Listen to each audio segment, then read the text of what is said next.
este espacio. El espacio se llama Memoriandar la Palabra. Es una apuesta muy interna de la licenciatura en Etnoeducación de la Universidad del Cauca en Popayán, Colombia. Memoriandar la Palabra es una apuesta de participación de saberes ancestrales, originarios, como también la conversación con la academia. Es también la posibilidad de la inclusión de otras experiencias, en la cual nos ayude a resignificar, o como nos ha enseñado en el Pacífico, los pueblos afros, a sentir, pensar de otra manera las formas de conversar, los procesos comunitarios, los procesos de resistencia, y que la universidad pues también, como digo yo, pueda también abrir sus oídos y a escuchar experiencias. Entonces, en esta oportunidad, dentro de la licenciatura, hay una asignatura, perdón, un espacio de repensar los lenguajes en el nuevo mundo, cómo se atiende, cómo se pone en práctica, y nos estamos pensando constantemente qué es eso que se propone como nuevo mundo. Y aquí, entonces, para el día de hoy, tenemos como invitada especial a Fernanda Sánchez Jaramillo. Especial agradecimiento por sacar parte de su tiempo. Sabemos que tiene su agenda también eh, ocupada, y quisiera leer un poco su biografía para que todos la contextualicemos, su grata experiencia, y que la he extraído de uno de sus libros que se llama Salud Mental y Postconflicto, Violencia Sexual, Tortura, Desplazamiento y Minas Antipersonal. Fernanda Sánchez Jaramillo es una periodista colombiana canadiense, es egresada de la Universidad de La Sabana, magíster en Relaciones Internacionales de la Universidad Javeriana, y también hizo sus estudios de trabajo social en Vancouver, en Canadá, donde laboró con habitantes de calle, con enfermedades mentales, adicciones en situación de discapacidad, con VIH, SIDA y hepatitis C, entre otras. En Canadá conoció de cerca las enfermedades mentales y el sistema de salud mental en ese país. Fernando también es periodista profesional hace 20 años y trabajó en el pasado para los principales periódicos colombianos como El Espectador y El Tiempo. Además, escribió freelance para revistas tales como Credencial, Cambio, Voz a Voz, Misión, Pyme y otras publicaciones de Editora 5 y Editorial Televisa.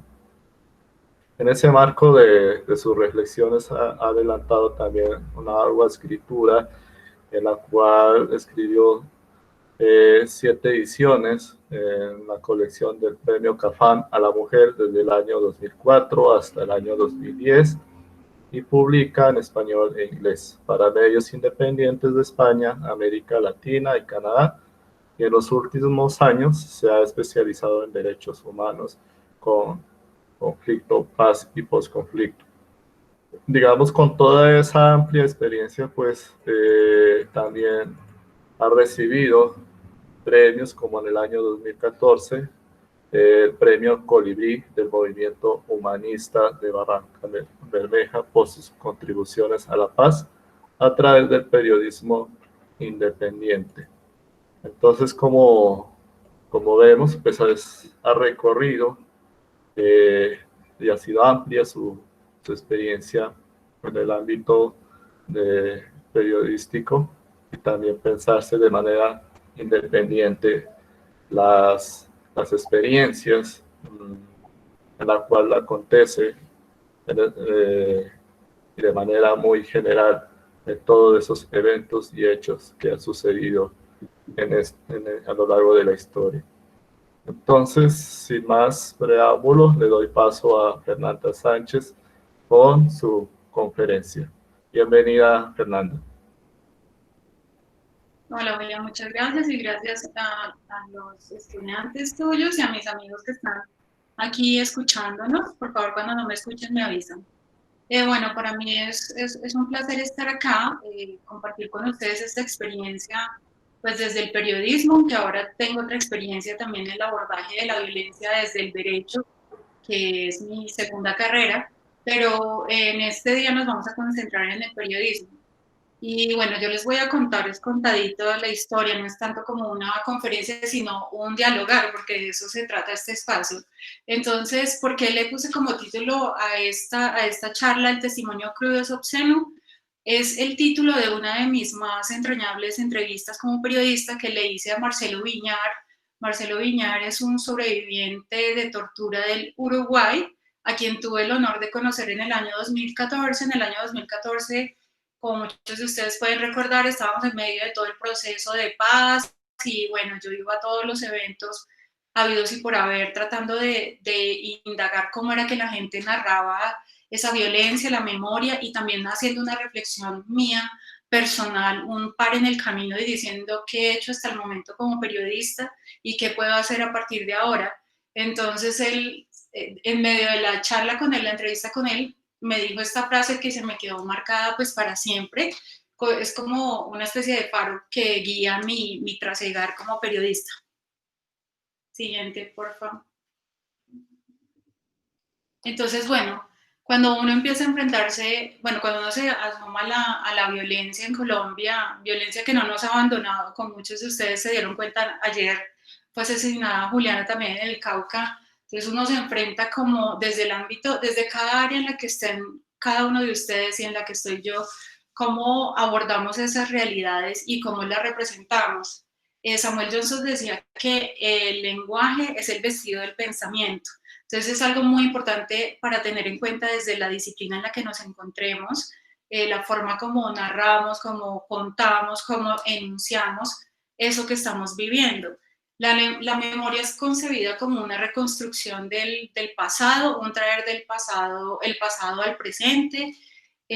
Todorov decía que de todas maneras la memoria siempre va a ser selectiva. ¿Y por qué es selectiva? Porque es imposible de poder abarcarlo todo en un ejercicio de memoria, sea esta individual o colectiva o archivística o periodística. Siempre se hará una selección de acontecimientos de lo que vamos a hablar. Y Todorov es un personaje muy interesante, fue un lingüista, filósofo búlgaro, búlgaro-francés, que hablaba, que expresó en algún libro que se llama El abuso de la memoria, creo que lo pueden encontrar en PDF, hablaba del abuso de la memoria, diciendo cómo él había observado cómo en los años de los totalitarismos de los nazis y de Mussolini en Italia, se había hecho todo lo posible por silenciar aquello que trajera la memoria del pasado y pudiera verse como una confrontación del poder. Pero entonces él lo trae a comparación con lo que surgió después de la Segunda Guerra Mundial, especialmente en los países europeos, hablando de cómo estos entonces pasaron de un silenciamiento total que se daba en ese espacio totalitario a un culto de la memoria, a una museificación de la memoria. Sin embargo, es importante anotar que estos usos de la memoria, esos silenciamientos y los usos y abusos, digamos, han existido también no solo en el contexto de los totalitarismos, sino también, por ejemplo, existió durante el Imperio Azteca. Los aztecas, obviamente, según quien estuviera en el poder, ellos silenciaban lo que había hecho el anterior, y también en las dinastías chinas. Esto también pasaba en China, que quien estaba entronado pues silenciaba lo que había hecho su antecesor. ¿Cuáles son las cualidades de esa memoria? Son los hechos, el sentido y el contexto. Los hechos, pues claramente es a lo que apunta el título de esta charla, que es el testimonio crudes obscenos. Es un relato de los acontecimientos frío, preciso. Mientras que el sentido es la construcción que se hace a partir de esos procesos que llevaron a esos acontecimientos, y el contexto pues es obviamente la respuesta a las causas, orígenes, consecuencias de esos procesos que se viven. Entonces, ¿por qué es tan importante? Obviamente en este contexto también hay una posibilidad de construcción de memoria desde el periodismo. Entonces esto ha sido un poco como mi búsqueda personal de cómo yo reflejo esa violencia que nos acompaña. Bueno, la reflejo en lo que escribo, pero también, por ejemplo, en charlas, yo daba charlas en Canadá sobre el conflicto armado en Colombia y bueno, y ahorita también desde el derecho un poco contando esas otras violencias que no son necesariamente estas de la tortura, de la violencia sexual, de ese desplazamiento, sino, por ejemplo, de las violencias epistémicas, del racismo, de casi la eliminación y exclusión de los pueblos originarios también desde el derecho y desde el ordenamiento jurídico. La siguiente, por favor. Bueno, entonces este es el famoso Marcelo Viñar del que les hablaba. Entonces, cuando yo llegué a hacerle esta pregunta a él sobre, o sea, más bien esa entrevista surgió de mi propia inquietud de cómo debía yo empezar a narrar, porque me parecía que si yo miro y si ustedes vieran mis trabajos del espectador hace años o del tiempo, pues es muy diferente a lo que he hecho posteriormente, porque yo soy de las que cree que uno en cualquier disciplina que uno se desempeñe tiene que estarse revisando, reevaluando digamos, recibir la retroalimentación de los demás y cambiar y dejar atrás lo que sea necesario para emprender nuevos caminos. Entonces, él ayudó como a responder esta inquietud mía muy personal, pero que se convirtió en una reflexión pública. Entonces, él me decía que los periodistas actuábamos en este contexto como unas esponjas, que absorbíamos los acontecimientos y tratábamos de darle un orden a ese caos que vivíamos. Entonces podíamos, como ustedes lo ven ahí en la pantalla, o darle una versión la más cercana a la realidad o crear una ficción periodística. En este punto, yo creo que obviamente en Colombia ha pasado lo segundo, más lo segundo que lo primero. Claro, no hay que generalizar y hay unos trabajos puntuales muy destacables, pero la generalidad en mi concepto es que se crea una ficción periodística y lo estamos viendo ahora nuevamente con las masacres y con todo lo que está aconteciendo. Siguiente, por favor.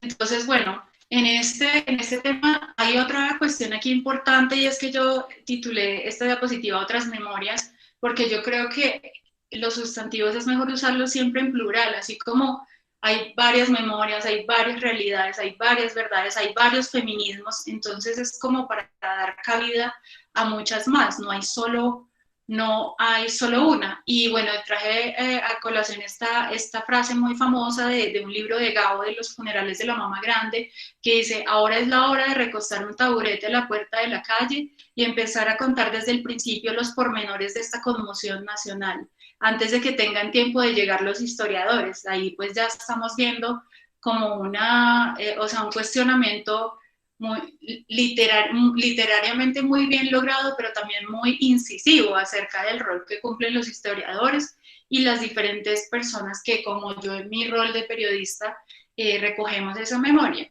Entonces voy a empezar por la memoria institucionalizada. Creo que algunos de ustedes están familiarizados con los informes de memoria, pues del Centro de Memoria Histórica. Esto empezó, digamos, en respuesta a ese culto a la memoria y ese auge memorialístico, pues en Colombia se produjeron y se siguen produciendo informes de memoria que empezaron con el basta ya. Aquí, yo recuerdo cuando ellos empezaron, Fernando Cubides, que es un sociólogo, profesor retirado de la Universidad Nacional, escribió un texto muy interesante acerca de su mirada, acerca de del basta ya al nunca más, creo que era el siguiente que estaba. Entonces él hace un ejercicio muy crítico de esos informes del Centro de Memoria Histórica porque considera que fueron bastante sensacionalistas, utilizan abusivamente calificativos morales o calificativos de todo tipo, como por ejemplo perverso, y él cuenta cuántas veces se repite esas palabras en una misma página. También nos dice, y eso es algo que yo comprobé, pues leyendo parcialmente algunos de esos libros, también cómo hay un gusto por la grandilocuencia en esos informes. En esos primeros informes, por ejemplo, describen un desplazamiento de campesinado como una retirada estratégica. Imagínense ustedes un campesino, un indígena, quien sea retirándose, o sea, ¿qué va a pensar siquiera en una retirada estratégica? Está corriendo para salvar su vida, y de eso da cuenta mucho la memoria fotográfica que ha dejado pues, Jesús Abad Colorado, que es uno de los más reconocidos en este campo.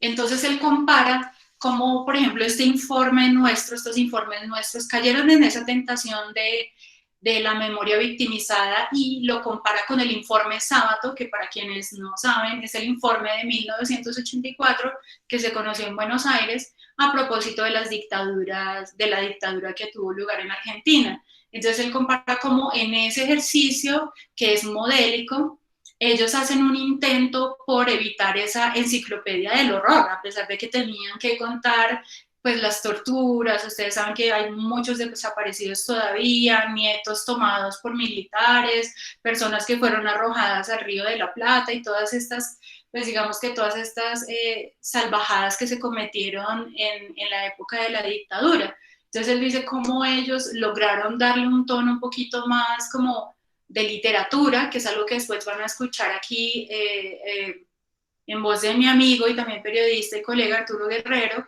sobre la necesidad de buscar otras formas de narrar esos horrores, pero que no solo, digamos, nos toca a los periodistas, sino también puede ser un abogado, puede ser un sociólogo, un antropólogo, cualquiera que esté tratando de hacer una reproducción de algún contexto histórico que haya ocurrido. Luego tenemos la memoria archivística, que es como la memoria con la que inició un poco pues, la memoria, comillas. Es una memoria que surgió del Estado, es una memoria patrimonialista, como les conté. Obviamente cada uno tratando de silenciar lo que no le conviene, destacando lo que ha hecho cada uno que está en el poder mientras acallan a los demás. Y eso lo entre los aztecas, lo vimos entre las dinastías chinas, pero también imagínense el amargo llanto de Cleopatra cuando se quemó la biblioteca de Alejandría. La biblioteca de Alejandría no solo porque la biblioteca tenía mucha memoria de los egipcios, además toda su labor científica, literaria, eso fue una pérdida enorme. Por ejemplo, ahí hay un silenciamiento que algunos dicen que fue intencional, ¿no? En medio de las luchas que tenía Cleopatra con otros, digamos, con gobiernos cercanos. No sé qué fue lo que lanzaron y se incendió y se perdió toda esa biblioteca de Alejandría, por la cual ella lloró pues amargamente, porque creo que otra sería también nuestra historia de haber conocido estos pasajes. Luego tenemos otra memoria, bueno, la memoria archivística, al igual que la memoria en general y la periodística, cumple una función social, porque claro, cada uno de nosotros, tanto la histórica, la periodística como la archivística, tenemos el poder de decir qué escogemos, qué vamos a denunciar, qué vamos a resaltar. Así lo hicieron los informes de memoria, especialmente los iniciales, ¿sí? Que fueron muy cuestionados porque se decía que había mucha voz digamos, de la guerrilla, mientras que si se contaba por palabras cuántas veces eran denunciados o mencionados los paramilitares, eran muchísimas menos. También recuerdo que en una reunión en el Centro Cultural, el Fondo de Cultura Económica aquí en el centro en Bogotá, una vez en una presentación de estos informes había un familiar de un desaparecido, un muchacho de Aspades, y él dijo, y se me quedó a mí también resonando en la mente, él cuestionó, mientras escuchaba la presentación del informe, él dijo, esto se volvió una industria de la memoria, y lo estaba diciendo un familiar de una víctima, ¿sí? Que no necesariamente se veía representado. William me habló hace poco de otro informe, y yo le dije, no sé si estos serán el mismo tono de los que yo vi antes, porque decidí no seguir leyéndolos, porque no estaba de acuerdo con su postura, con su mirada, con el lenguaje. Como el lenguaje es el vestido del pensamiento, también repite unos marcos de poder, y por más que el Centro de Memoria Histórica, digamos, sobre todo en sus inicios, se desmarcaba Gonzalo Sánchez diciendo que era autónomo, pues los recursos eran del Estado, y teniendo los recursos del Estado, hay un gran compromiso. Además, puedo contarles que a mí me llegó uno de esos borradores, era el capítulo sobre el meta, porque le ofrecieron a alguien que hiciera la corrección de estilo de ese texto, y me llegó a mí. Y yo lo vi, y puedo decirles que desde el punto de vista tanto del contenido como de la forma, pues yo le dije a estos pelados, era muy era muy impresionante porque eran como muchachos jóvenes que estaban de pronto haciendo su maestría, pero jóvenes, entre sus 20 años, pidiendo que corrigiera. Yo les dije, no, pero es que esto tiene problemas de fondo, problemas de planteamiento, no solo de redacción. Y ellos lo que estaban haciendo era de su propio bolsillo, con lo que les pagaban, pagarle a quien fuera a hacer el trabajo. Yo, pues, digamos que me salí un poco, saqué el quite, porque cuando yo les dije, no, pero ustedes me tienen que dar por adelantado la mitad para yo empezar, no quisieron, pero puedo decirles que se repetían esos mismos problemas que detectó Fernando Cubides, pero que también detectó un profesor de los Andes que se llama Juan Pablo Aranguren, es psicólogo comunitario, quien también cuestionó estos informes de memoria histórica, porque consideran que no eran tan autónomos como se creía. Digamos que lo más valioso, obviamente, que tienen estos informes son los testimonios de la gente, pero después cuando ustedes se ponen a leer como las minucias, utilizan un lenguaje que es cómodo y es adaptable para los intereses del Estado y de los diferentes gobiernos, ¿sí? Entonces, ese era mi problema con estos informes y la razón por la que decidí no seguir como apegarme a ellos. Luego tenemos la memoria ciudadana, es una memoria que obviamente en oposición a la histórica, la institucionalizada y la periodística, es una memoria propia desarrollada por las mismas personas.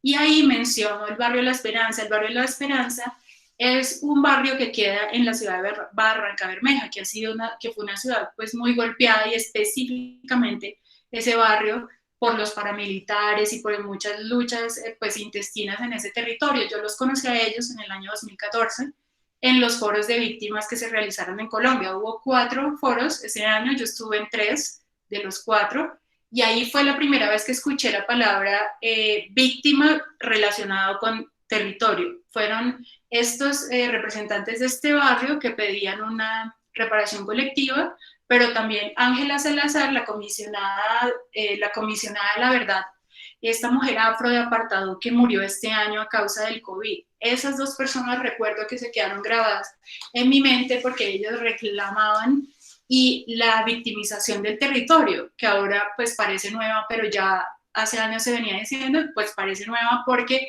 la JEP emitió como un concepto este año sobre la victimización del territorio UBA.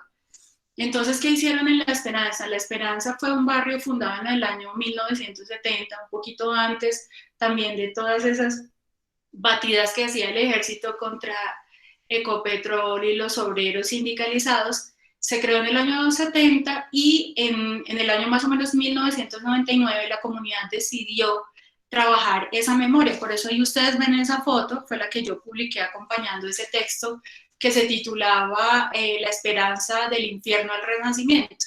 Y era así porque ellos empezaron a hacer un ejercicio de memoria de su barrio. Hicieron 4 etapas de ese ejercicio de memoria, empezando por los fundadores, siguiendo por otras generaciones entre los 25 y los 50 años, después un tributo a víctimas del conflicto armado en el 2014 y así. Entonces fue una memoria hecha a punta de fotos, videos, reuniones, semilleros, talleres, reflexiones, absolutamente propia. Obviamente que porque ellos no querían ser reflejados necesariamente por esa memoria institucional, aunque sean parte también de ella, en algunos de sus textos, ni tampoco correspondía exactamente con la memoria de las ONGs que presentaban de ellos. Por supuesto que este no es un ejercicio, digamos, pacífico, había algunos cuestionamientos, por ejemplo, de personas que pertenecieron a la Unión Patriótica, que como ustedes saben, pues fueron víctimas de un genocidio en este país, y había ahí como unas pugnas. Entonces esos personajes de la Unión Patriótica no fueron tan visibilizados en este ejercicio de memoria porque los otros consideraban que pues habían traído un poco del conflicto por estar defendiendo sus ideas.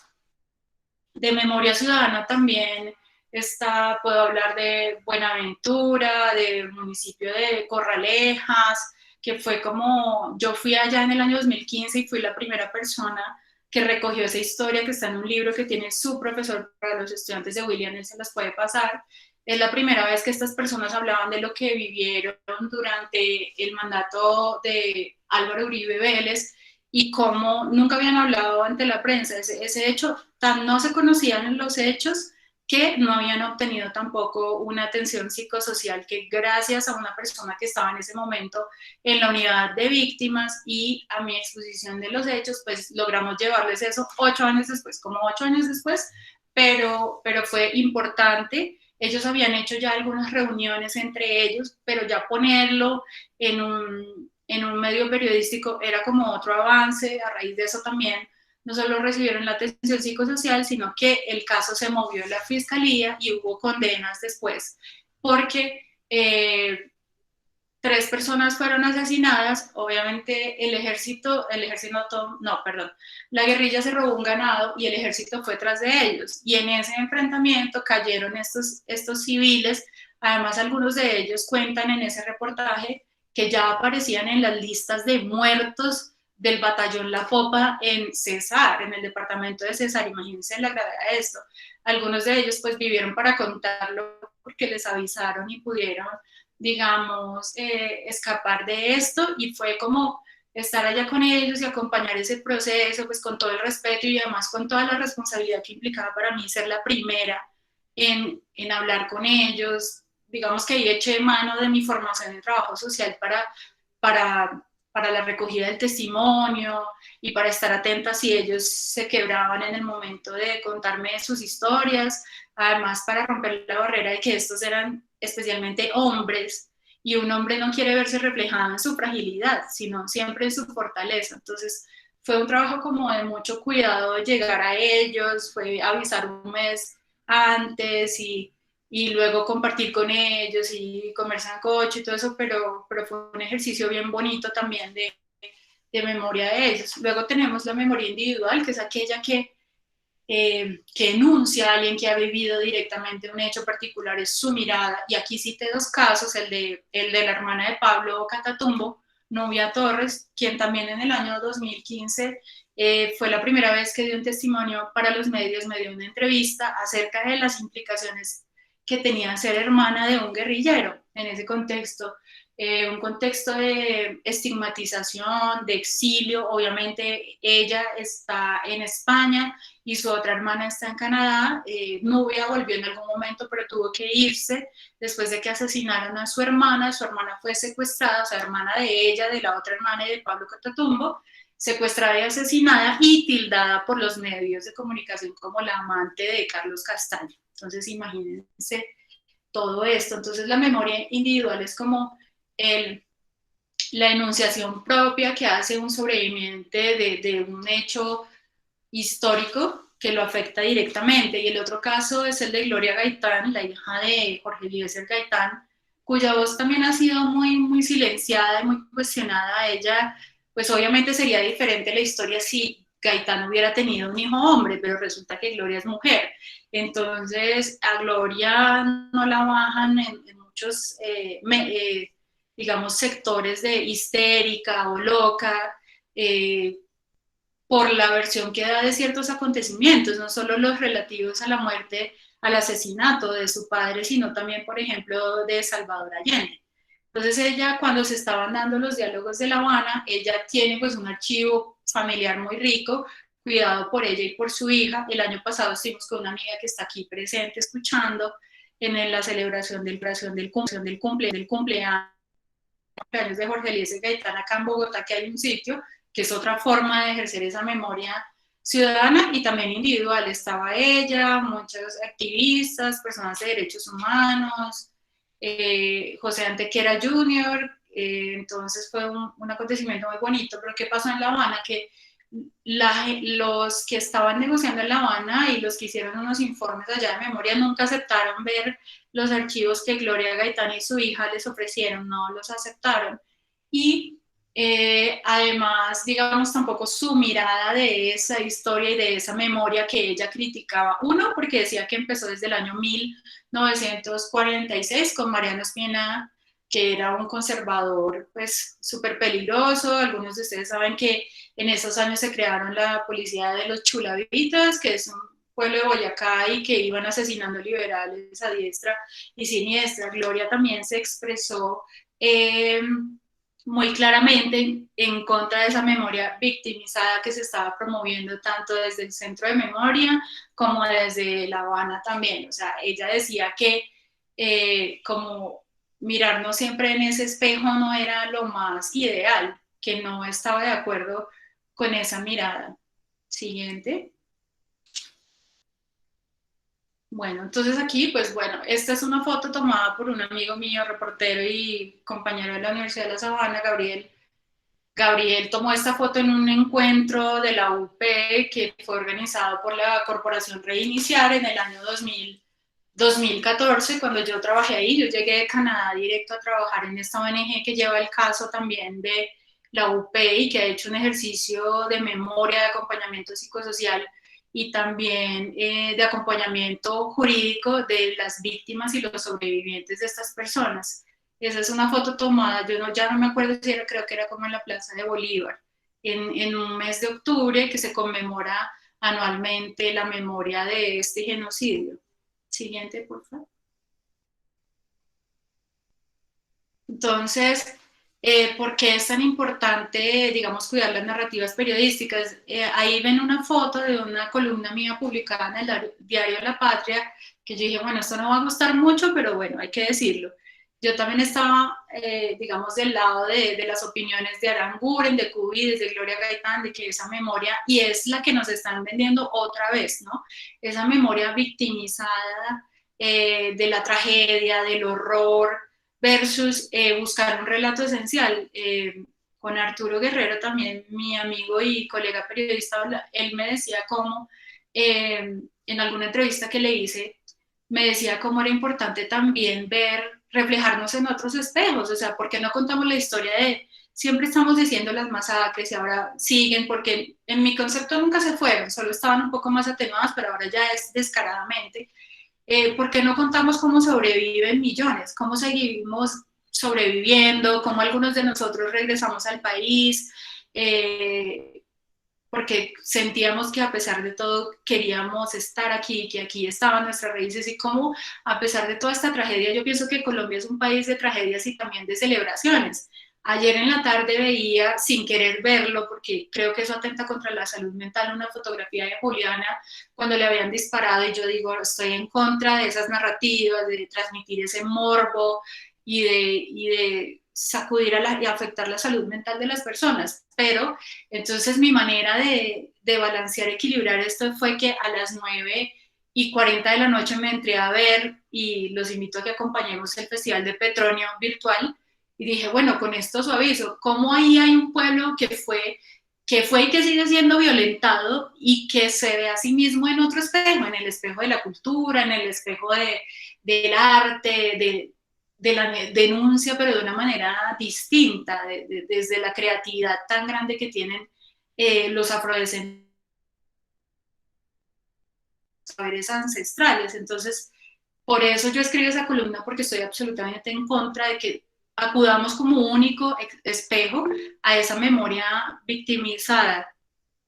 Entonces, para tratar de escapar de eso, pues uno que busca relatos esenciales de las personas, en lugar de ir a esa memoria que apela a la victimización, a las emociones, o sea, no intentar como, no es que uno no quiera generar empatía, sí, pero no pánico como el terror que puede uno sentir al ver como ayer esa foto de Juliana. ¿En serio es necesario? Yo creo que no, yo creo que ya es suficiente saber el horror que se está viviendo, saber que es cotidiano, saber que hay unos equipos en Colombia como Somos Defensores, como Indepaz, que llevan las estadísticas de esto que está pasando, pero las imágenes yo creo que no son necesarias y que no necesitamos, porque estamos, digamos, haciendo juego a eso que pasa precisamente. Eso tiene que ver con la efectividad del daño. Si estamos repitiendo esas imágenes, estamos ayudándole desde los medios, desde las redes sociales, a vehicular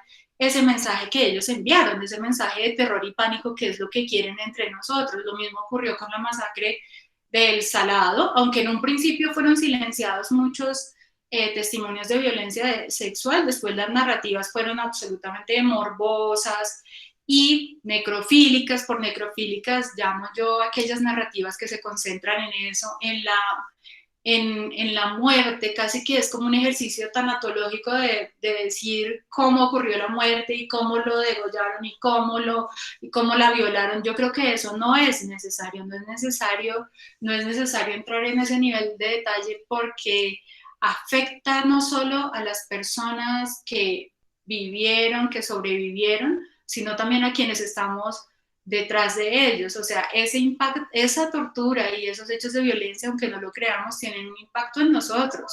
Por eso yo siempre digo que hay que ser muy conscientes de cómo se usan los medios o las redes sociales para no afectar nuestra propia salud mental y que eso llegue a otros espacios de nuestra vida personal o profesional. Siguiente. Luego tenemos qué pasa en esa lección de la memoria victimizada, ¿sí? Que hace como que se centra en la efectividad del daño de quien ejerció este daño sobre los demás. Se usan categorías. Entonces, aquí está Gabriel Gatti, es un sociólogo uruguayo, pero que vive en España. A él lo conocí cuando conocí a Marcelo Viñar. Estaban él, Marcelo Viñar, perdón, y Juan Pablo Aranguren de la Universidad de los Andes. Estábamos hablando sobre cómo narrar todo esto que nos pasaba. Él ha escrito mucho, obviamente, sobre lo que pasó en Uruguay, pero también sobre el franquismo en España y la recuperación de la memoria de estas personas asesinadas por Franco en contubernio con la Iglesia Católica, porque no podemos dejar de decir que estaban aliados la Iglesia Católica y el dictador Franco, como ha tenido también su sello la Iglesia Católica en la destrucción y el ataque a los pueblos originarios, no solo en Latinoamérica, sino también en Canadá, por ejemplo, donde les negaron su cultura, su lengua, sus espacios. Entonces, las categorías que se usan en esa memoria victimizada son víctima, victimario, combatientes, combatiente, monstruo. Ustedes lo saben porque lo leen, lo escuchan en los medios de comunicación. Según Gatti, él es de la opinión de que esa categoría es un lugar para habitar. Entonces, él está cómodo con que se utilicen porque él dice, por ejemplo, que ya hay como un lugar común para el desaparecido. Entonces, si a él le desaparecieron a los papás, él se identifica con eso, mientras que, por ejemplo, Marcelo Viñar dice que a él le irrita tremendamente esa utilización de las categorías, porque una, comillas, víctima no se puede homogenizar, no es la misma la del holocausto judío, todas no son las mismas, ni el holocausto armenio, ni el primer holocausto que se habla del genocidio de los pueblos originarios y el siguiente de los africanos esclavizados y arrebatados de sus tierras. Entonces, él está en contra de eso. ¿Qué pasa? Que ese es como el camino más fácil que puede hallar un periodista, un sociólogo, un investigador, cualquiera que se asome a estas realidades de nuestro país o de cualquier país. ¿Por qué? Porque es un lenguaje, el lenguaje nuestro está impactado por la guerra. Entonces, ese es el lugar desde el que hablamos. Es un lugar que nos presenta siempre esas categorías: víctima, victimario, monstruo, y no hace diferenciaciones. Ese es el problema, porque ni las víctimas, que no siempre se quieren llamar a sí mismas, así son las mismas, ni el victimario tampoco. Mucho menos esa categoría de monstruo que se ha construido, porque hacía una reflexión muy importante Aranguren, y es que al monstruo no se le puede juzgar, al monstruo se sale como de ese ámbito del juzgamiento, porque lo que necesita es un exorcismo, mientras que un combatiente o excombatiente es una persona que puede ser juzgada, que puede ser escuchada, y que aunque no queramos escucharlo y reconocerlo, es una persona que, además de esos actos de horror que decidió en un momento, tenía la decisión de actuar o no actuar, como cuando ejecutaron a muchos jóvenes, incluido el hermano de una amiga mía y periodista, Margarita Arteaga, cuyo hermano era un artesano, y yo estaba en Canadá cuando ellos estaban buscando a su hermano porque hacía tiempo que no sabían de él. Pasaron 3 exhumaciones hasta que lo encontraron en Casanare. Fue presentado como una baja guerrillera por el ejército y sus restos entregados finalmente en el año 2015-2016. Yo la acompañé aquí en el Centro de Memoria, Paz y Reconciliación a recibir una pequeña cajita, era todo lo que quedaba de su hermano, y yo muy impactada porque su hijo de 10 años no recordaba a su padre desde los 4 años, lo recibe 6 años después sus restos en una cama. Entonces, digamos, ese sujeto que hizo eso, esos soldados que recibieron un ascenso, que recibieron dinero, nos dice Aramguren, aunque no queramos escucharlo, en un libro muy importante que se llama La recogida del testimonio, que ese sujeto también es capaz de actos de compasión, obviamente en otros escenarios. En este escenario eligió acabar con la vida de otro, pero seguramente tiene otros espacios comunitarios donde él es parte de todo lo que es. Entonces, bueno, otro aspecto de esas categorías es que si bien no todas las personas quieren identificarse con ellas, sí es útil en términos jurídicos. ¿Por qué? Porque la categoría víctima, ¿sí?, distingue y precisa que hubo un daño que fue cometido por alguien contra alguien, que yo no me autodañé, como dice la policía ahorita, que el abogado Ordóñez, que lo golpearon, él se autogolpeó, pues se mató, o como dicen en Chile con algunas mujeres mapuches que se suicidaron, pero la verdad es que las suicidaron. Entonces es útil en términos de una reparación que se busca desde el punto de vista jurídico, pero no es útil desde el punto de vista de cómo quiere ser vista una persona que ha sobrevivido. Por eso se cae en la subrepresentación, se niega la voz del otro, no se les ve como en otros espejos. Cuando yo estuve en Buenaventura haciendo ese reportaje sobre el comadreo y haciendo otro reportaje sobre la tortura, me dijo una señora cuyo hijo casi se salvó. En esa historia yo cuento cómo al niño de ella de 13 años se lo llevaron, lo iban a descuartizar, y apareció una mujer de la nada y salvó a este niño. Entonces ella me decía, bueno, me contó toda su experiencia, que ahí está en ese texto, y ella me decía cómo le molestaba tanto que hablaran de Buenaventura como la escuela del descuartizamiento. Ella me dijo, a eso me refiero con su representación. Ella decía, pero es que Buenaventura no es eso. Y eso se aprendió fue en las escuelas paramilitares que no iniciaron en Buenaventura. Ella muy sentida como una mujer afrodescendiente, orgullosa de su puerto y de su ciudad a pesar de todo, de decir, ¿por qué nos tienen que nombrar de esa manera? Si acá tenemos cultura, si acá tenemos vida, y pues bueno, lo estamos viendo ahorita, por eso les dije con la celebración del Petronio, que además se lo quitaron a Buenaventura y lo llevaron para Cali, lo cual pues no le gustó mucho a la gente de Buenaventura, pero eso es otra historia. Entonces, también yo cada vez que he entrevistado personas, siempre tengo como esa idea de preguntarles cómo quiere que yo la nombre. ¿Uso su nombre real? ¿No lo uso? ¿Qué digo de usted? O mejor dicho, dígame usted cómo debe ser esa presentación en mi texto. O sea, es buscar siempre como esas maneras de nombrar que no son tan fáciles de encontrar como las palabras víctima, victimario, monstruo, vándalo, ahora que está tan de moda con los estudiantes, y que requieren un poquito más de esfuerzo de nosotros, de cualquiera que esté contando. Siguiente, por favor.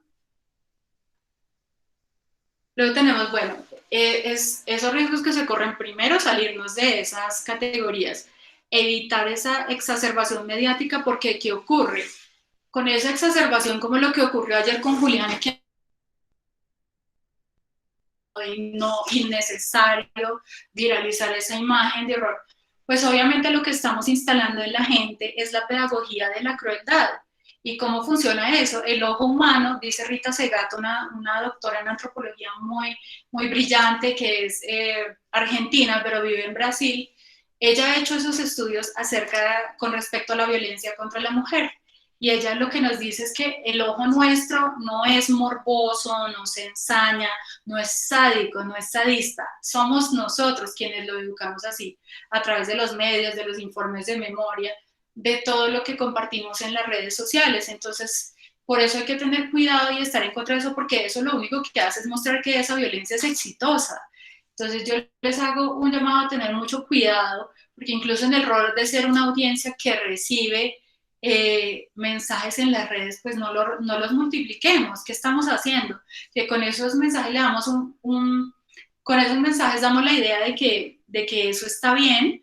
Por ejemplo, en el suicidio, que es otro tema que también he abordado desde el punto de vista del cubrimiento de los medios, siempre se ha aconsejado que desde los medios no digamos, ni siquiera utilicemos la palabra suicidio en un titular, ni tampoco demos un detalle de cómo se suicidaron, se quitaron la vida a las personas, porque lo que se ha determinado después de hacer muchos estudios en diferentes países, entre ellos Japón, es que eso genera el copycat, que es la imitación. Lo mismo pasa con esto. Yo escuchaba hace como un mes, 2 meses, unos crímenes horribles contra las mujeres en México y los medios narrándolo, y la siguiente semana veías otro que imitaba exactamente lo que había hecho el anterior. Entonces, por eso no podemos hacer eso desde los medios y desde las redes, es instalar esa pedagogía de la crueldad. No podemos hacerle eso ni a los sobrevivientes, ni a las familias de esas personas que murieron, ni a nosotros mismos como sociedad, ni si ustedes tienen hijos o personas menores, pues hay que cuidarlos. Otra cuestión que se debe evitar es el riesgo de la criminalización y el estigma, y esto lo digo porque también lo que estamos, por eso digo que yo ahora veo con tristeza que todo ese trabajo que se hizo, de ver desde dónde se narraba, mi amigo Arturo fue parte de Medios para la Paz, yo digo que eso se olvidó, se perdió, se engavetó, porque las narraciones que estamos viendo ahora son exactamente del mismo tono. Entonces ahora es la criminalización del estudiante, que es un vándalo, o sea, no es una persona que proteste, que tiene una causa y una motivación justa, sino que es un vándalo. Y ya vimos lo que pasó con la sentencia de la Corte Suprema, bueno, al respecto de las del año pasado, incluido el asesinato de Dylan, que no siendo suficiente con haberlo asesinado, pues es criminalizado por los medios. Y lo que pasa ahora con los estudiantes, también ocurrió, por ejemplo, con las marchas cocaleras del año 1996 en el Putumayo, también esos campesinos eran criminalizados y mostrados como delincuentes, y eso yo hice un ejercicio comparativo entre el cubrimiento de esas marchas y luego el paro de 2013, que no sé si ustedes se acuerdan, el de los campesinos de la zona de reserva del Valle del Cimitarra, Catatumbo, que se movió todo eso. Yo justamente vine a Colombia, estaba todavía en Canadá, pero vine y escribí algunos textos sobre ese acontecimiento, cómo desde los medios se crean esas subidentidades que son funcionales pues a los intereses que hay detrás de los medios, de los dueños del Espectador, del Tiempo, del Colombiano, del Heraldo, del País de España. Entonces crean una narrativa y llegan a instalar unos discursos muy peligrosos donde ya tenemos mentiras institucionalizadas, como esa figura del vándalo. Igual que el derecho tiene capas y manipula, pues el periodismo también. Otro extremo y otro riesgo es la creación de ídolos. Y yo veía que ahora nosotros en Colombia también, como ante todo ese terror, entonces el otro extremo, creémonos un poco de héroes, a la manera que lo ha hecho mucho Estados Unidos. Estados Unidos, si ustedes se dan cuenta, viven de héroes en sus medios, en sus películas.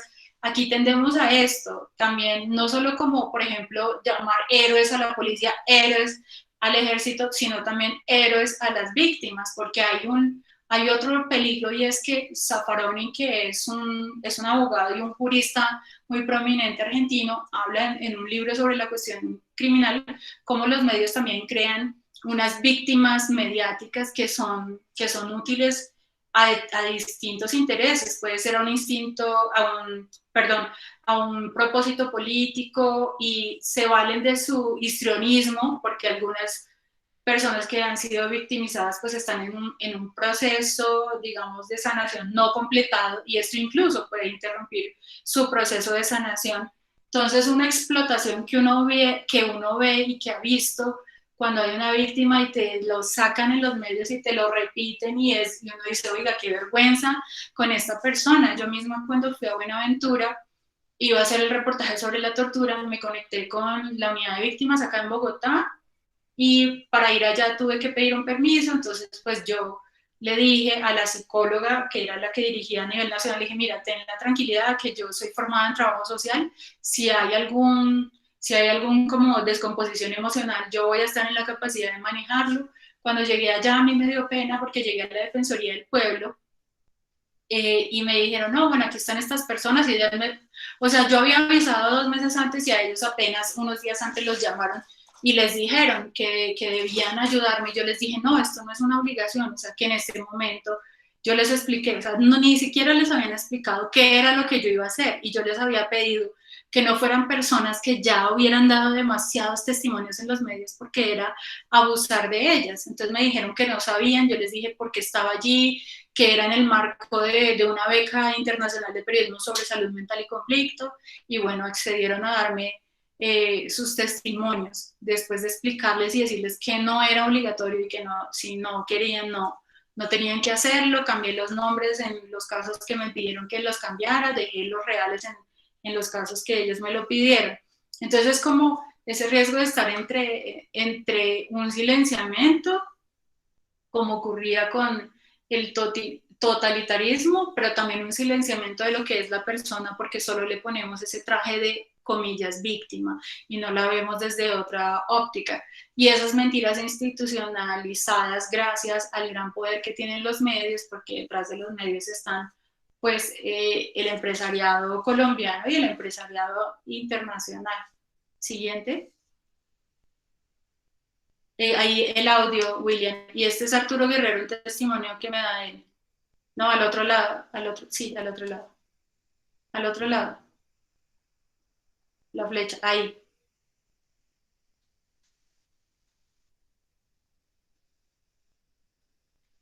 No se escucha. Dale clic en donde te habías parado, por favor. Ahí. No, lo tienes pausado.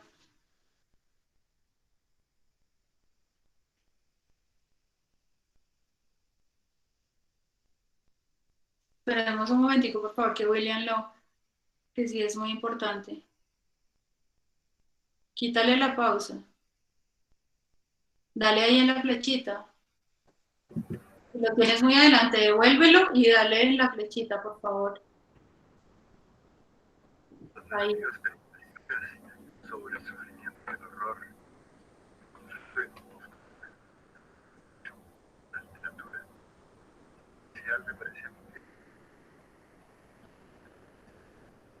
al siglo XIX plantearon una ruptura de manera natural. Yo pasé de cómo él daba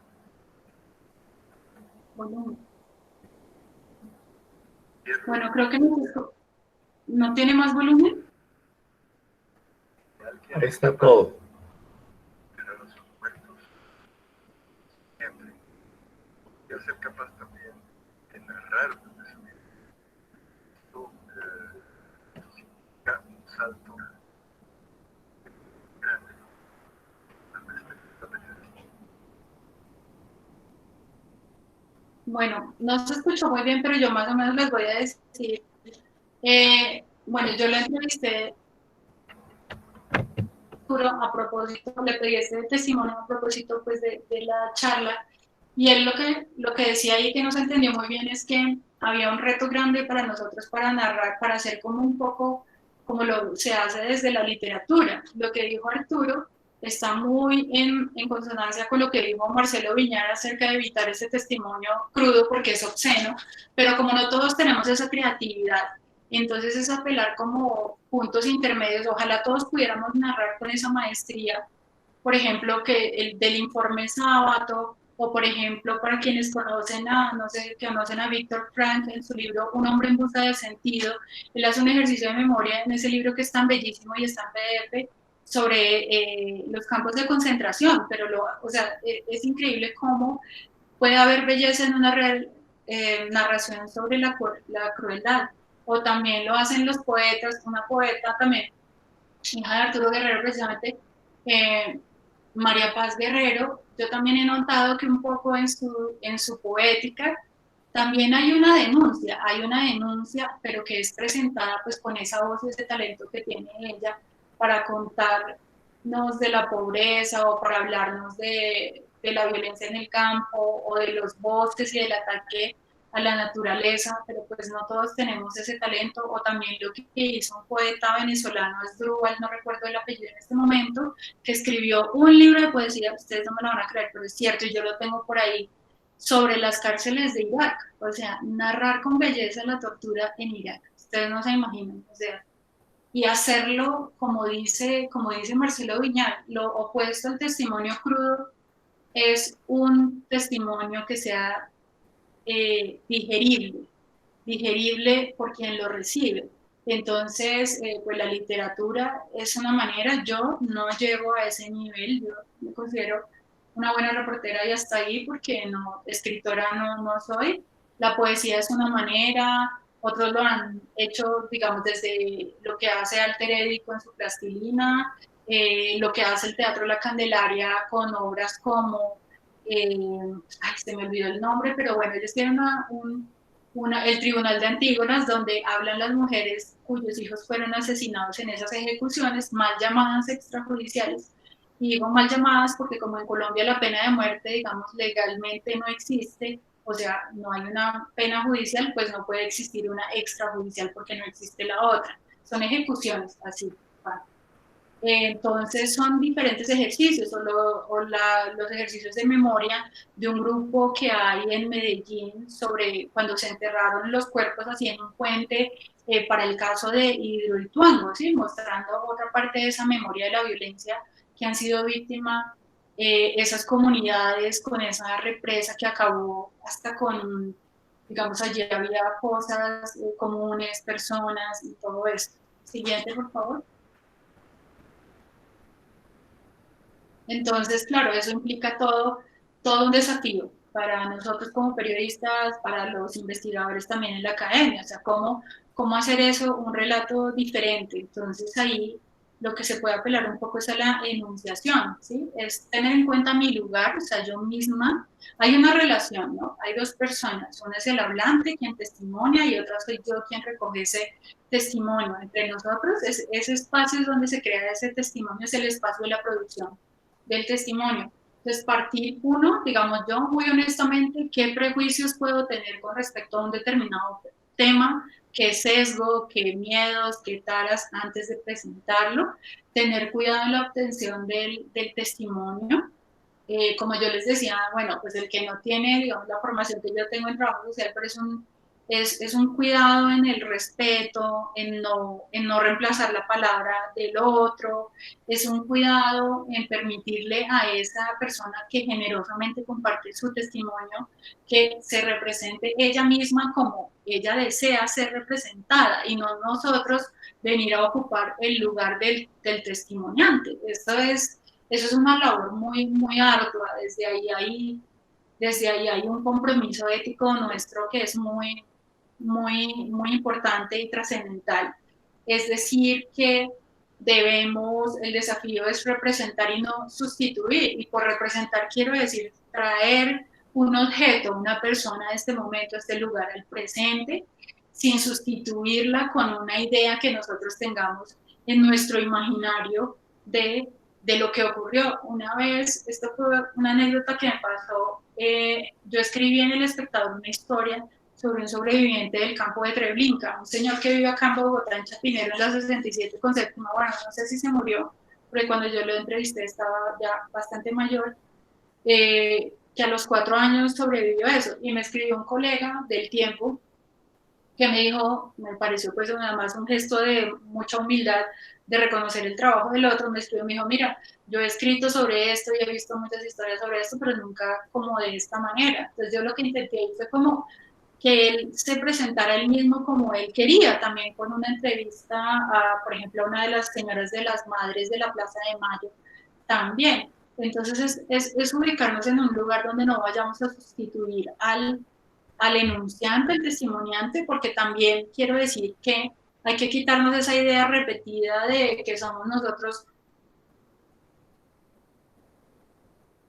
a nadie, todo el mundo tiene una voz, simplemente les damos la escucha que es diferente. Eso se lo escuché una vez a la brasilera Leila Guerreiro, que es una cronista muy reconocida y que ella sabe representar esas singularidades, porque una persona que ha sobrevivido un hecho de violencia, o sea, no es la misma, no todas son las mismas, no somos los mismos, cada uno es diferente e incluso algunos se resisten, ni siquiera quieren utilizar esa palabra para presentarse, como por ejemplo las mujeres y las personas de los procesos de comunidades negras en el Pacífico, ellos dicen que son resistentes, no víctimas, que la palabra víctima la utilizan en términos jurídicos para reclamar lo que tienen que reclamar, pero en su cotidianidad, en su comunidad, son personas resistentes, y por resistentes no quiere decir que aguanten, sino que luchan por la construcción de un país diferente.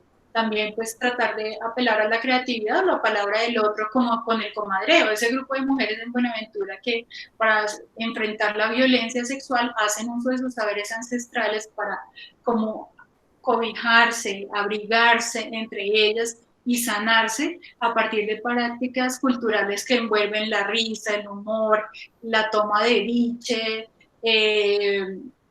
y todo lo que tiene que ver con la ritualidad del pueblo afrodescendiente, un pueblo que es danzante, que es cantante, que es artista en todos los sentidos. Entonces, eso es como el desafío grande que siempre tenemos al momento de testimoniar. Siguiente, por favor. Bueno, entonces, claro, ¿por qué es tan importante todo esto? Pues porque la función que tenemos nosotros es, como lo dice ahí bien Marcelo Viñar, la función del periodista es restituir la palabra allí donde puede haber un vacío representacional y silencio. Y por ejemplo, la labor de mi colega Gabriel Laponte, quien tomó esta fotografía, eso es una cruz, creo que alcanzan a ver como parte de algo, o sea, esa es una manera, en mi concepto, apropiada, o sea, él no necesita mostrar lo que vimos ayer de Juliana y la sangre cayendo en el carro, eso no es necesario, hay otras formas mucho más artísticas también, desde la fotografía de Héctor Abad, pero también Gabriela Ponte, que es menos conocido que él, también tiene un trabajo impresionante de cubrimiento de violencia de una forma así como la estamos viendo, que nos hace, que nos genera empatía, que nos habla de un dolor, pero es un dolor muy dignificado, ¿sí? Y no explotado. Siguiente, por favor. Entonces, pues, ¿cuál es la propuesta? Eso, superar ese relato crudo, porque ¿qué pasa? Contrario a lo que creemos, cuando hay esa pedagogía de la crueldad desde los medios, y aquí se unió mi colega y amiga Argentina Casanova, que es una comunicóloga, como se dice en México, ella es feminista, es otra corriente diferente a la mía, y muy experta en el tema de violencia contra las mujeres, a quien también he entrevistado para hablar de estos temas de cubrimiento periodístico, en ese caso de la violencia contra nosotras. Entonces es como superar esa pedagogía de la crueldad que nosotras instalamos a través de los medios, de la que habla Rita Segato, porque ¿qué pasa? Bueno, es más bien un premio, es mostrar la efectividad de ese daño, como ha ocurrido en Colombia, como ocurre en México con todos los asesinatos de las mujeres, y por ejemplo, entonces fue eso el año pasado, pero una mujer que fue pues terriblemente asesinada, y cómo se filtraron esas imágenes, y después hubo una campaña como de amigas y de mujeres en México para que eso no fuera lo que saliera cuando tú entraras a Google, tratando de reemplazar esas imágenes crudas y ese relato por un recuerdo de esa mujer diferente, bajo otra lente. También pues replantear esas narrativas de la memoria, porque lo que pasa es que se ha comprobado que cuando se repite ese mensaje de terror, de pánico, contrario a lo que creemos, eso no genera empatía, eso genera hastío. Y eso lo vio, es el caso de Ingrid, me dice Argentina, gracias amiga, el caso de Ingrid, pues eso genera es hastío y distancia a la persona del hecho con el que supuestamente lo queremos conmover, como lo que pasó ayer con Juliana. Yo accidentalmente vi eso en Twitter y lo borré porque yo no me quiero quedar con eso. De pronto después me entero quién es Juliana, pero no me interesa ver su sangre ni cómo la mataron, eso no me sirve a mí. Entonces, es un reto porque, por ejemplo, en la Universidad de los Andes hizo un ejercicio Juan Pablo Aranguren, el psicólogo comunitario del que les hablé, y él le preguntaba a sus estudiantes que cómo se sentían ellos con respecto a esa violencia que vemos. Y lo podría hacer ahora y yo creo que le responden lo mismo. Le dijeron que no es que ellos realidades, sino que era tan explotada que ya estaban agotados y eran incapaces de absorber más de esa información que se les estaba dando. Entonces, contrario a que con esa memoria victimizada y esa como, como centrarse en el efecto del daño no genera compasión, sino hastío y distanciamiento, porque también ese discurso que hay de la impotencia es incómodo tanto para quienes sobreviven y no quieren verse reflejados de esa manera, como Gloria Gaitán, o como los pueblos afrodescendientes, o como la hermana de Pablo Catatumbo, que habla pues desde un lugar de enunciación muy digno sobre su experiencia, y preservar más bien lo que es de cada una, la singularidad que tiene cada una de esas personas, que es un poco a lo que apelan los ejercicios de memoria distintos al periodístico, al institucional, como los comunitarios, a los ciudadanos, como hacen en el barrio La Esperanza de Barranca Bermeja, que es mostrar cada uno su historia. Yo hice un recorrido con ellos por el barrio y me decían, mire, y el mural de aquí, este fue asesinado y así, y su familia era esta y vivía así, y hacía esto. Es un ejercicio de memoria completamente diferente, que no es de la impotencia, sino de un pueblo que sale adelante. Por eso les digo, cómo hemos sobrevivido acá millones, cómo hemos regresado a pesar de todo y seguimos cantando, y por la tarde lloramos que mataron a Juliana y a las 10 de la noche estamos conectados con el petróleo en el Pacífico. Entonces es eso lo que hay que hacer un poco, como vernos desde otra luz, que evite ese morbo, esa lástima que queremos producir, y también evitar banalizar, porque otro extremo es ese hit mediático, ¿no? Cuando yo no estoy muy de acuerdo con eso de que viralicemos esto. Ayer decían con lo de Julián, decían, no, ya hay digamos que una prueba, desde el punto de vista jurídico, bueno, aquí hay una evidencia, una prueba que se puede utilizar, pero desde el punto de vista mediático es innecesario viralizar nada, porque lo que hacemos es insensibilizar al otro, analizar y hacer un show, una espectacularización de lo que estamos viviendo. Siguiente, por favor. Entonces, ¿qué se propone frente a eso? Esa es una de las madres de los jóvenes que fueron ejecutados. Entonces, ¿qué se propone? Esta foto también es de mi amigo y colega Gabriel Aponte. Pues él estudió en La Sabana, él se graduó primero que yo, pero él se fue por el lado de la fotografía, que es otro lenguaje. Entonces, miren ustedes a esta mujer. O sea, es una mujer que claramente tiene aquí la foto de su hijo, pero es representada con una dignidad y en una luz muy diferente a la que puede ser presentar al hermano de alguien llorando que acaban de asesinar o algo así. Es una presentación, es una representación que es respetuosa, que dignifica y que nos hace sentir como algo cálido adentro, y de compasión y de respeto por ella y por su historia. Siguiente, por favor. Entonces, ¿qué pasa? Que para esa ética de la escucha es un deber que nosotros tenemos desde los medios, y crear una función que nosotros debemos cumplir. ¿Cómo? Pues evitando ese lenguaje bélico, a pesar de que estamos muy instalados en ese lenguaje de la guerra, y que ahora volvemos con este cuento por las masacres, pues evitarlo a toda costa, en la medida de lo posible, evitando multiplicar esas mentiras que repiten las instituciones colombianas, gracias al poder de los medios. Entonces ahora lo vemos con los chicos, con los estudiantes, todos son vándalos, todos son guerrilleros, con la estigmatización que sufren los estudiantes y los egresados de la Universidad Nacional, que constantemente tienen que estar defendiendo su honor y diciendo lo grande que es su universidad, como si no fuera suficiente con todo el trabajo de investigación que se le reconoce a esa gran casa de estudios. También tener nosotros como preparación, como periodistas y las personas que investiguen con diferentes hechos de violencia. También es un asunto delicado tratar con personas que han vivido no solo una, sino múltiples victimizaciones en el tiempo. Entonces, eso implica un escenario muy muy delicado y de mucho compromiso nuestro profesional. También, bueno, usar unas representaciones equilibradas, más allá de la víctima, superar el espectáculo y, como yo les decía, crear eso, cuidar esos espacios donde se recrea el testimonio. En mi caso es yo, periodista, frente, más bien el testimoniante y yo como periodista, o el investigador frente al testimoniante, ¿sí? Frente a todos esos ejercicios que hacemos. Hay que tener un cuidado con esos espacios donde estamos creando ese testimonio, porque ese es el espacio social donde se crea el testimonio que puede salir o victimizado o como una memoria escatológica o una memoria que dignifica. Siguiente, por favor, ya casi vamos a acabar, creo que me queda poner. Intenta poner ese audio, por favor.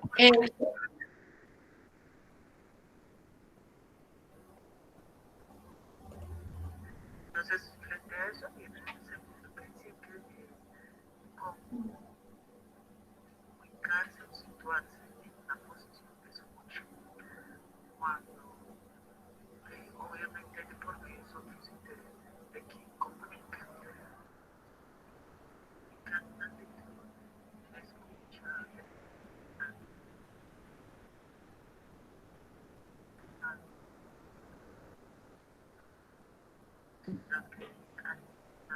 Creo que casi no se escucha, William. Déjalo hasta ahí, porfa.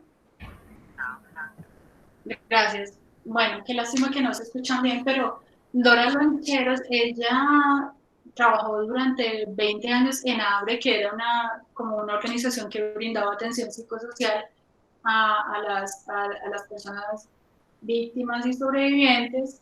Esa organización cerró, el archivo lo donaron, no me acuerdo si es al Centro de Memoria, Paz y Reconciliación. Le mandé un mensaje hace un rato, pero creo que estaba embolatada y no me contestó porque ella trabaja ahora en la Comisión de la Verdad. Ella es una psicóloga a quien respeto muchísimo, la conocí cuando trabajaba en Reiniciar y hacíamos parte de la Alianza Colombiana contra la Tortura. Entonces, y pues entre más veía su trabajo, es maravillosa. Lo que me estaba diciendo ahí también al preguntarle por esto era sobre la importancia de la escucha que yo brindo como periodista, pero la que pueden brindar ustedes como investigadores también, del respeto, de ser muy honestos con ese lugar desde el que escuchamos a la persona que nos ofrece ese testimonio. Esa es como la invitación que ella hacía, tener muy en cuenta como chequearse uno antes de sus propios prejuicios y sesgos con respecto a la persona y al acontecimiento que vamos a abordar. La siguiente, por favor.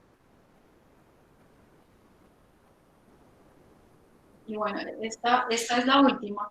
Entonces, bueno, porque es importante esa ética de escucha, es un deber que tenemos los periodistas para el caso que yo estoy hablando, pero como les digo, se puede dar en todos los ámbitos también del personal.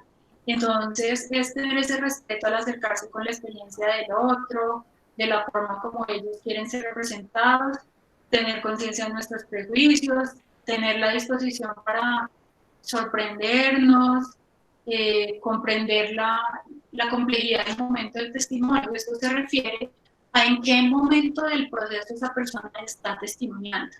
Por ejemplo, he tenido los dos extremos, desde el momento justo en que acaba de pasar el acontecimiento hasta el que han pasado muchos años. Y el primero es un ejemplo que no lo había pensado cuando hice estas diapositivas, pero se me vino a la mente ahora que estoy hablándoles a ustedes. Y es días y me tocó cubrir una masacre de paramilitares, y no se imaginan lo que yo sentí. O sea, me sentí estúpida, me sentí avergonzada, porque mataron a unas personas, incluida una mujer, y me tocó ir al lugar donde estaban estos médicos antes, como limpiándolos antes de hacerles la autopsia, y yo estar ahí con una grabadora, o sea, ni siquiera dejándole hacer el trabajo a esta persona, y tenía yo que sacar una noticia. O sea, tenía que sacar una noticia por el medio, acabando esto de pasar. Y yo era como que entre que me disculpaba, decía, discúlpeme, pero tengo que hacer mi trabajo. Y bueno, y después llegar a también hacer el seguimiento e ir a la funeraria y ver a la niña huérfana, a su mamá ahí tendida. Ustedes no se imaginan esa mirada, la verdad que ahora lo recuerdo, me da un poquito de, como de ganas de llorar, porque es una mirada que me acompañó por mucho tiempo. Cuando me fui para Canadá, en algún momento en el college, estudiando trabajo social, recordé eso, que me sentía muy avergonzada, porque era como explotar ese dolor y luego irme porque yo tenía que cumplir con mi trabajo.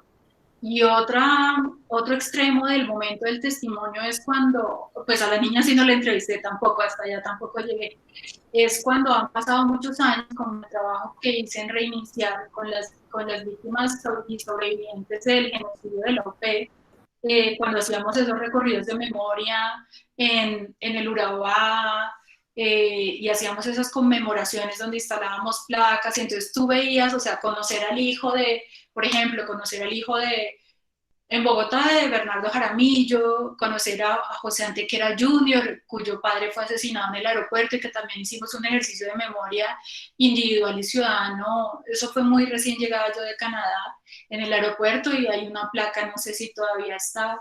O sea, era como ver cómo testimoniaba una persona cuando ya hay una separación temporal larga del hecho victimizante. Es un momento muy diferente a preguntarle ayer al novio o a la pareja de Juliana, inmediatamente ahí cuando acaban de matar a su pareja, cómo se siente o algo así. Entonces, eso es a lo que nos invita esa ética de la escucha.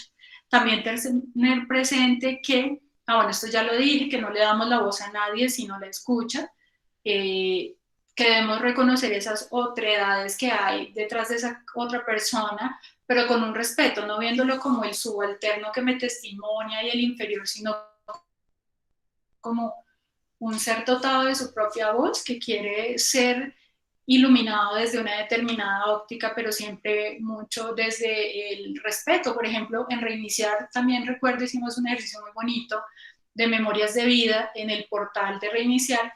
Entonces la directora, Jael Quiroga, me propuso, bueno, vamos a contar las historias, pero no el día que los asesinaron, sino el día que cumplían años.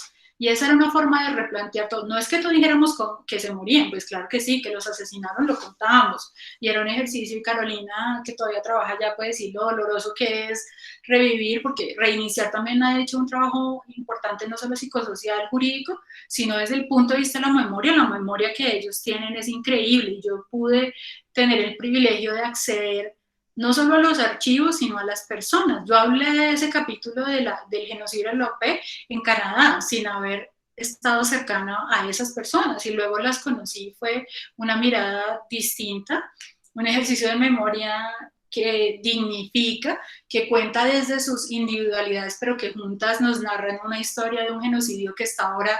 Hoy hablaba con una de las abogadas, el caso está en la Corte Interamericana de Derechos Humanos, con más de 3.000 víctimas, 2.000 y pico, 3.000 algo. Carolina me corregirá ahí escrito porque no me acuerdo cuántas son, y me contó Estela esta mañana que estaba pendiente de audiencia en abril, pero la suspendieron por la pandemia. Entonces eso es otro ejercicio importante de memoria, y que ellos hacen a través, digamos, de esas conmemoración de la existencia de estas personas, que imagino que este año les tocará virtual porque no, como con la pandemia o no sé. También, bueno, buscar otras formas de nombrar y de narrar, como dijo Arturo, la literatura, la poesía. Bueno, yo digo que ahora que lo pienso, pues ya que yo no soy poeta, pues sí puedo introducir algunos de esos testimonios. De hecho, cuando reseñé el libro Dios también es una perra de María Paz, yo escogí precisamente unos fragmentos que tenían que ver con nuestra situación política, social y económica, porque también eran enunciaciones de eso, de violencia, o de los incendios, o del machismo contra la mujer, que es otra forma de violencia, o del patriarcado, pero desde una voz poética que es muy diferente y que tiene ese talento que yo no tengo para contar con otra voz. Bueno, no oscurecer las narrativas, enunciar con equilibrio y honestidad periodística, pero aplica para cualquier abogado, investigador, por favor, honestidad y equilibrio. La objetividad es un debate superado. No me vayan a preguntar que si es objetivo. El periodismo, ni la academia, ni el derecho no son objetivos. No son objetivos. No son objetivos porque hay una intencionalidad desde quien produce. Les puedo decir, y eso se me olvidó decirlo antes, que dentro de desde el momento mismo en que nosotros los periodistas tenemos el poder de decidir qué es noticia. Yo supongo que ustedes saben, nosotros decidimos qué contamos, qué les contamos. Lo decidía yo cuando estaba en los medios tradicionales, en El Espectador, en El Tiempo. Bueno, en cierta medida, porque a veces me decían a mí en El Espectador, tal cosa no puede salir porque tiene que ver con uno de los dueños de no sé qué empresa y no lo saque.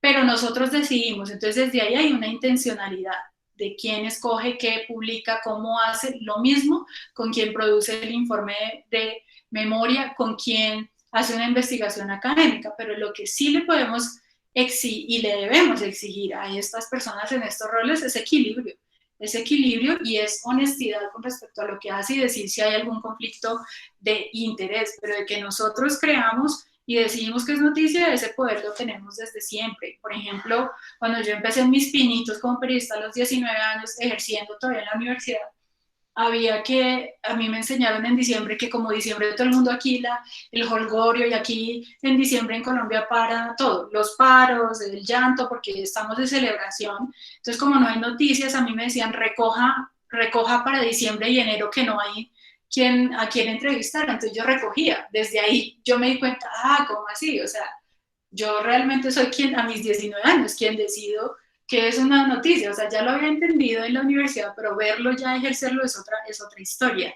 Entonces por eso no hay objetividad, puede haber equilibrio, eso sí puede haber, pero objetividad no existe, ni es neutral porque como sabemos, el discurso periodístico a través de diferentes géneros, noticias, reportaje, podcast o lo que sea que haya actualmente, hasta los datos, tiene una intención y tiene un objetivo y un propósito detrás. Lo otro, bueno, hacer textos claros que inviten a la reflexión, que nos hablen de causas, consecuencias, que den un contexto y que ayuden a la construcción de sentido de lo que nos pasa como sociedad.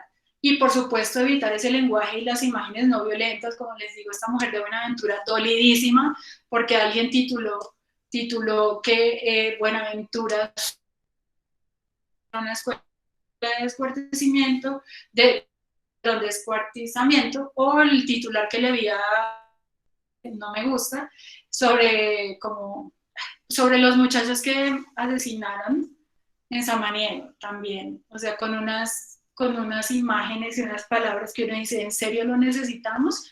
Y ahí yo digo, ¿dónde están todos los manuales, todo el trabajo que hizo el grupo de Medios para la Paz? Que mejor dicho les va a tocar cómo reactivarse porque nada de eso se respeta. Argentina, mi amiga que está aquí presente, que está ahí aquí escuchando, ella misma ha escrito manuales sobre cubrimiento, por ejemplo, de la información sobre la violencia contra las mujeres. Entonces, la cosa para mí en lo personal ya no es de manuales porque los manuales ya están hechos, esto ya se ha dicho, los familiares también han reclamado, algunos de nosotros desde un ejercicio independiente también lo decimos y lo pedimos, pero no logra calar en esos medios que están detrás del espectáculo y del hit, además que les tocó ahora una época más de cuántos likes tienes, imagínense esa dictadura de los likes.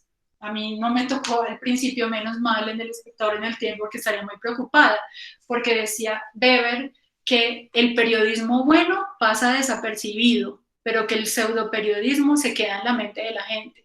Y para mí es ese pseudoperiodismo que espectaculariza y que nos hace vivir y revivir y reflejarnos para el caso de los colombianos, pero también podría aplicarse para los mexicanos, que nos hace mirar constantemente ese espejo del horror, que yo creo que no es el único y que lo podemos evitar. Y ya, creo que el siguiente dice gracias. Bueno, lo doy y la siguiente. Ya, entonces pues nada, agradecerles a los estudiantes y a mis amigos y amigas por haberme escuchado. Muchas gracias, Fernanda, por toda esa amplia experiencia que nos ha compartido en ese transcurrir de memoriar la palabra, y creo que son muchas las palabras que nos ha compartido en el ámbito de la experiencia y el rol del periodismo, y también cómo caminar en un periodismo independiente. Los estudiantes aquí han expresado algunas inquietudes, las voy a leer rápidamente, que tal vez se pueda ampliar en estos 5 minutos que nos restan. Dice Liliana Mónica, desde su experiencia como periodista, ¿cómo cree que podamos aportar como futuros maestros y maestras para que los niños y las niñas étnicos se aparten de la violencia? Bueno, pues Liliana, muchas gracias por tu pregunta y es una pregunta muy buena. De hecho, yo creo que pues los maestros, los docentes cumplen un rol determinante en la sociedad. Y bueno, mi frustración, sueño frustrado que todavía no he alcanzado a ser docente, pero espero lograrlo. ¿Qué pueden hacer? Uno, me parece que, bueno, los pueblos originarios, yo uso esa palabra porque el otro día una charla, digamos, la palabra, ¿me escuchan? Sí, la estamos escuchando. Bueno, perdón. La palabra indígena, indio, cosmovisión, todos esos son constructos pues, de los colonizadores. Entonces, lo primero que yo haría es que hablarles, por ejemplo, ustedes podrían hacer ejercicios de memoria en sus espacios en las clases, ¿sí? De los pueblos originarios, ejercicios de memoria de ustedes propios, podrían hacer ejercicios de cartografía social, chequear con los niños, por ejemplo, si son niños o si sean adultos o adolescentes, cómo están percibiendo ellos la información de lo que está pasando con respecto a sus propios pueblos y con respecto a los demás, ¿sí? Para ver qué está pasando ahí. Enseñarles también un poco, es que no sé de qué edad estamos hablando, a tener un poco de criterio, al escoger los medios de comunicación, las maneras como se informan, a decirles que no es saludable sobreexponerse a los medios de comunicación y a las noticias, a decirles que hay que estar atentos porque no todo lo que se dice es verdad y responde a unos intereses que hay detrás, pero como no sé la edad, digamos, dependiendo de la edad en la que tú estés, como docente, como maestra, enseñarle eso a la persona, ¿sí? Y mostrarle otros espejos en los que la gente se refleja, como ese del comadreo, como historias propias de los pueblos originarios o afrodescendientes, o como la historia de Barranca Bermeja, buscar ese tipo de testimoniar y de memoria que equilibre y sopese un poco ese horror que le generan por otros lados, pero sí hacerles una invitación que no se sobreexpongan a los medios. Yo misma, se los digo, a mí, ustedes no saben cómo estoy informada y no leo los medios, pero no los leo, no soporto eso. Listo. Espero haber respondido y si no, William tiene mi contacto, me pueden contactar y conversamos más. Muchas gracias, Fernanda, muchas gracias. De nada, Liliana. Ahí él te pasa el dato y hablamos. Muchas gracias. Gracias, Liliana, por su inquietud. Fernanda, ¿ve la presentación en pantalla? ¿Cuál presentación? ¿Me confirma si ve su...? Estoy compartiendo pantalla. Sí, veo. Sí, pero hay otra pregunta. Es que le quiero compartir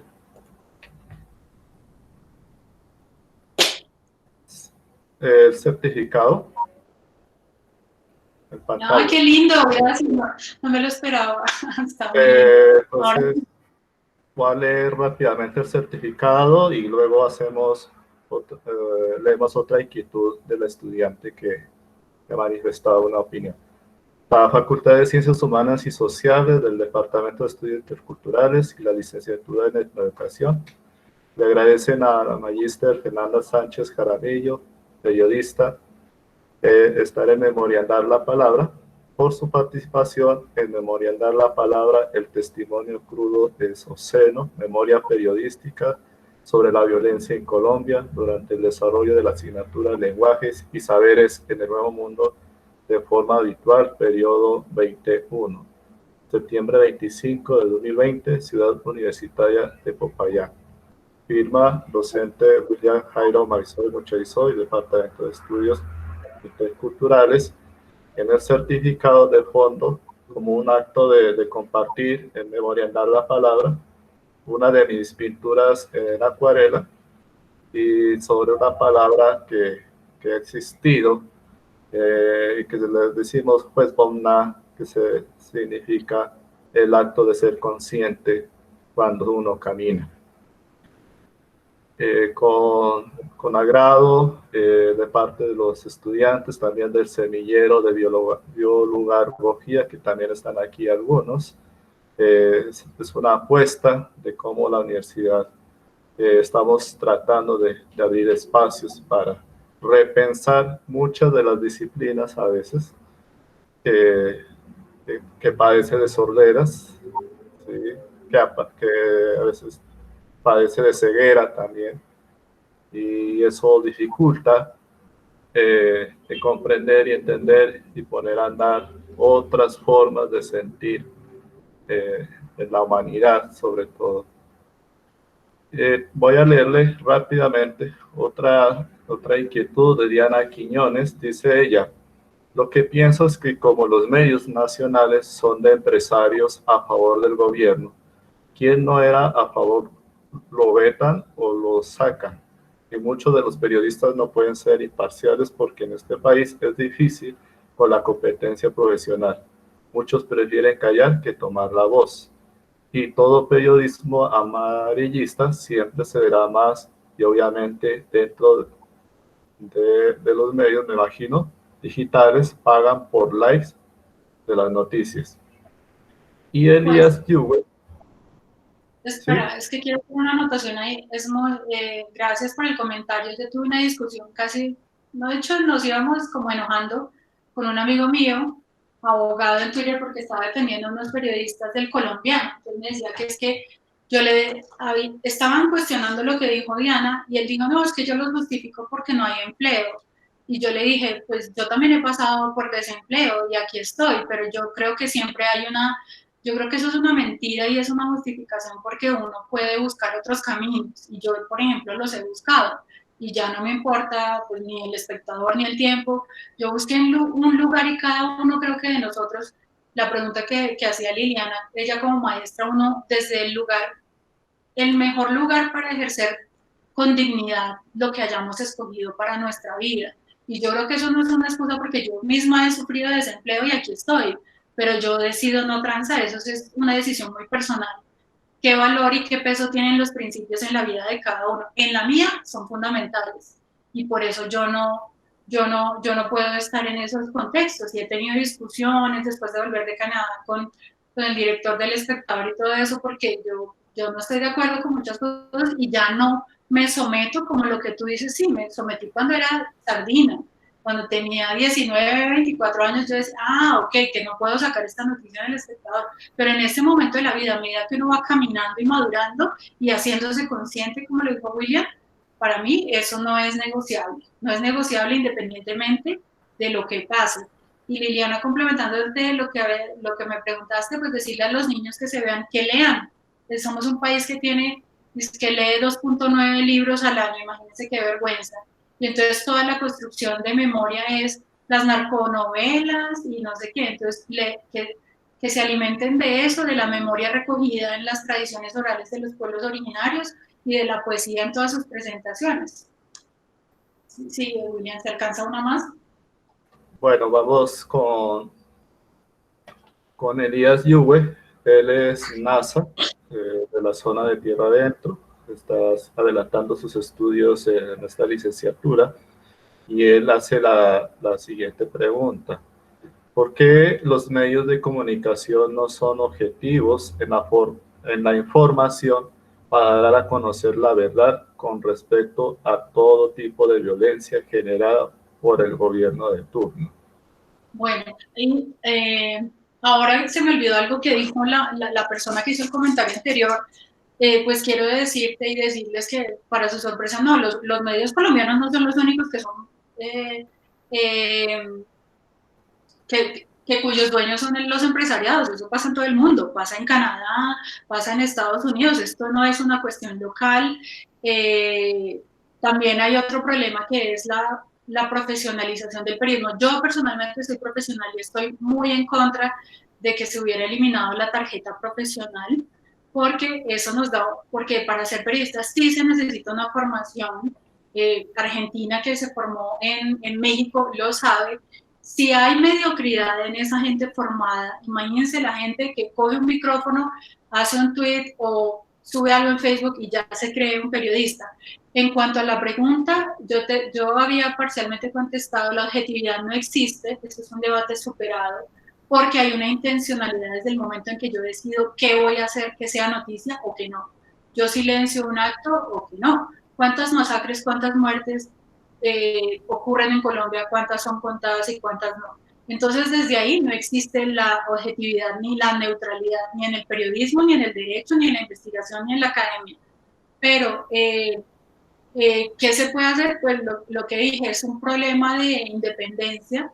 Para mí, pues es un compromiso con la ética. Para mí es sencillamente una falta de ética no hacerlo y someterse a los intereses del empresariado o del dueño de los medios. Lo que pasa es que no todo el mundo está dispuesto a caminar por ese camino que elegí yo. A mí alguna vez me dijo una colega que ella pues trabaja en medios, trabaja no, escribe gratuitamente en medios alternativos, pero porque es que ella tiene dinero y lo puede hacer.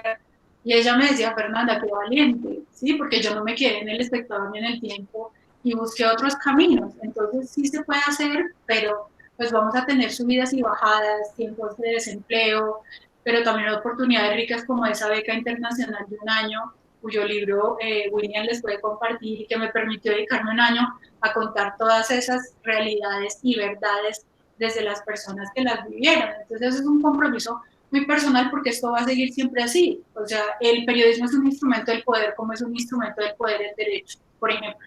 Es mi segunda carrera, es un instrumento del poder y entonces en ese sentido ya es más una posición personal de yo tengo un conocimiento que he adquirido y en función de quién pongo ese conocimiento. Eso sí, yo ya no me, como decía Javier Darío Restrepo, gran maestro del periodismo hispanoamericano, pues ya uno como entrar a juzgar, como poner el dedo en la llaga de cada colega, yo no lo puedo hacer. Yo hago una generalidad y digo, yo me desmarco, pero solo puedo hacer un juicio, más bien que un juicio, una valoración de mi propia existencia y de mi propio lugar como periodista. Pero de los demás es muy difícil controlarlo. Como les digo, ha habido manuales y se ha dicho a la gente, ha habido grupos de formación como ese tan importante de Medios para la Paz y los resultados, digamos, un tiempo un poquito mejoraron, pero la dinámica y las narrativas hasta hoy y hoy con lo que está pasando son las mismas. Gracias, Fernanda. Muchas gracias también por haber asistido a Memoriandar la Palabra desde Bogotá. Si no estoy mal, está en Bogotá Arturo, amigo Sí. de Fernanda. También veo aquí a Argentina Casanova. Ya está en México. Desde México. Periodista. Periodista. ¿Quién más veo por aquí? Carolina Amaya. En Bogotá, de Reiniciar, politóloga. ¿Quién más? Fernanda, si me colabora. María Valentina Montañez, que es una muy, muy brillante, que estudió conmigo en la carrera de Derecho. Y yo antes había visto otra persona, pero ya se me olvidó. Argentina también te la recomiendo para este espacio. Ella tiene una experiencia muy, muy interesante y también desde Campeche y desde sus propias raíces culturales. Ella es una persona que vale la pena escuchar. Vale, muchas gracias también creo que la virtualidad no es tan mala. Sí, de nada. Bienvenida. Sin querer nos encontramos en estos espacios y conociéndonos más. Y pues a este espacio de Memoriandar la Palabra como una apuesta de pensarnos de otra manera. Yo quisiera, como para redondear y todos podamos ya cerrar con una conversación colectiva, y es que tengo la siguiente inquietud. Digamos, en el mundo académico genera un mundo de disciplinas. Y genera muchas disciplinas. Ajá. Ya sean disciplinas de las ciencias sociales, de las ciencias exactas, de las ingenierías, etcétera.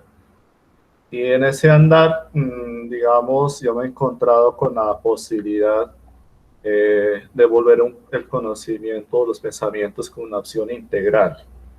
O sea, yo puedo untarme de biología, puedo untarme de periodismo, puedo untarme del derecho, Y creo que la educación es esa una opción, una posibilidad de untarme de todo. Entonces, en eso aparece entonces una palabra que se llama lo intercultural.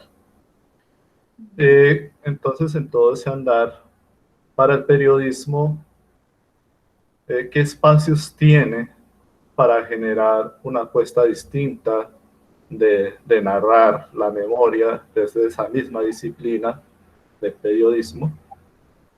Ya se ha hablado, por ejemplo, de comunicación intercultural, se ha hablado de otras apuestas y lamentablemente estos días, creo que fue en México o en Bolivia, por ejemplo, fueron enmudecidas algunas compañeras para que no siguieran promulgando sus, sus informes a través de la comunicación intercultural. Entonces el Estado aparece y está en desacuerdo que se hagan medios comunitarios, se hagan periodismos comunitarios, etcétera. Entonces, es a veces muy complejo. Entonces, como al respecto, ¿qué opinión tiene desde su experiencia, Fernanda, en ese andar? Y para como abrir entonces la conversación en estos minutos finales. No, pues yo creo que espacios siempre los hay, yo creo que hay que buscarlos y que siempre se encuentran, pero digamos, si lo contesto solo desde el punto de vista como técnico desde mi profesión, hay un problema y es que a mí los espacios que más se me abren para enunciar con esas verdades que preguntaba Elías, pues no hagan, ¿sí? Eso es también otra cosa que nosotros los periodistas profesionales, los que hemos estudiado la carrera, nos enfrentamos a la precariedad. A mí constantemente me invitan a que participe y yo no, pero, o sea, estudié esto también para vivir de mi profesión. Entonces es como, pero hay muchos espacios que pagan, espacios que no pagan. Hay ejercicios como ese que hice de las becas, son otra posibilidad para ejercer. Y yo celebro que, por ejemplo, para el caso del Consejo del CRIC en Colombia, han creado unos espacios propios muy importantes en Facebook de estos diálogos de saberes y todo eso. Entonces, espacios siempre hay. Además, también como para que haya lo que tú dices de untarnos de todo un poco, yo creo que es crear unos lazos de confianza también y de respeto. Ayer yo te comenté que me llamó una gobernadora en Vera desde Risaralda para comentarme una historia. Entonces, cuando uno va haciéndose también como una reputación, puede crear esos lazos que tú dices desde el respeto para narrar desde otros lugares. Otra alternativa, pues crear un propio medio, como lo hacen algunas personas. Yo soy un poco temerosa de eso porque no soy como tan buena digamos, para la parte administrativa y esas cuestiones, pero espacios siempre hay, oportunidades de conocer personas como Argentina, como tú, con quienes uno puede producir una serie de contenidos que son respetuosos y que sean útiles para nosotros como sociedad. Y para contar desde otros lugares siempre se puede, siempre se puede. Gracias, Fernanda.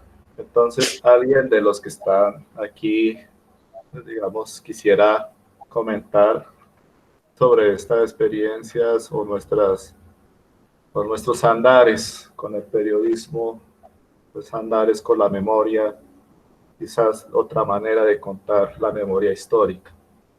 Entonces, no sé si alguien quisiera comentar. Acá Carolina Maya nos dice gracias, qué maravilloso espacio. Creo que salimos con muchos puntos para cuestionarnos nuestras apuestas personales y profesionales. Ese es el efecto de GER. Bueno, muchas gracias, Carolina. No sé si entonces creo que Argentina Casanova tenía algo como para compartirnos. Argentina, tú. Sí, muchas gracias. Pues la verdad es que ha sido una conversación muy interesante, como siempre escuchar a Fernanda es un privilegio.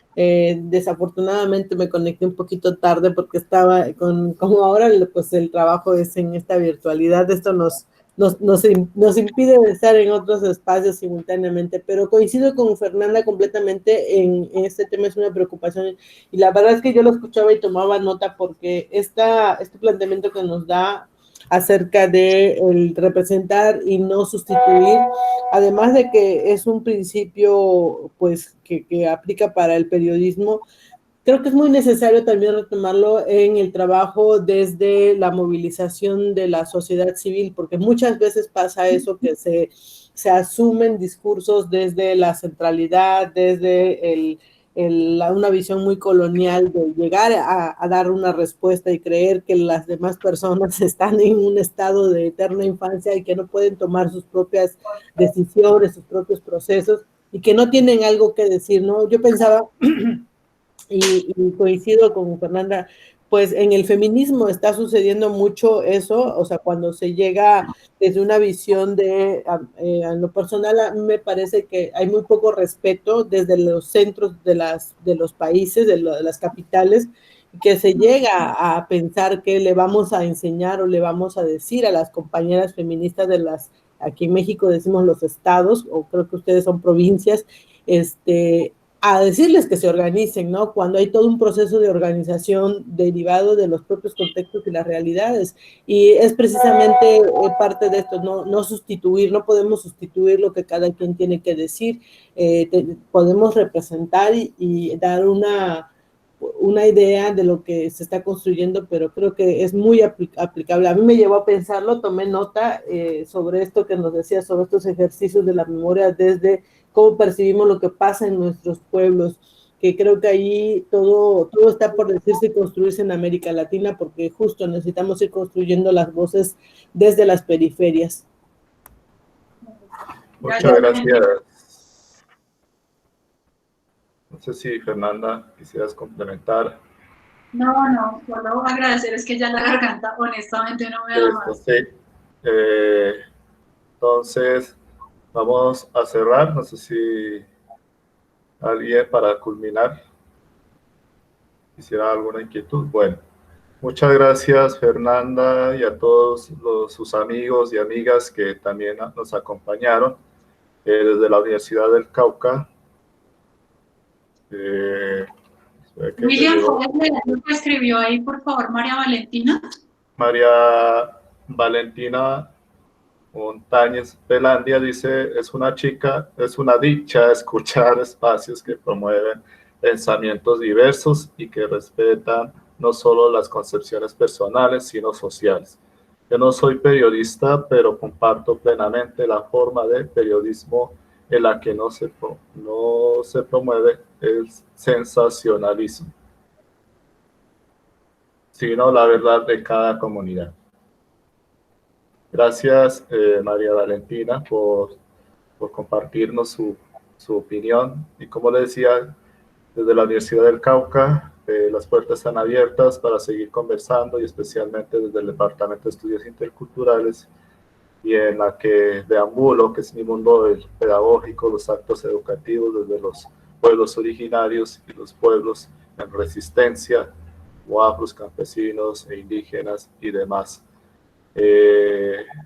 Un abrazo fraternal para cada uno de ustedes, un abrazo desde la Madre Tierra, que nos siga dando la salud y la vitalidad para salir de esta crisis en la cual estamos atravesando y sobre todo una pandemia más tenaz, yo diría, que es la violencia.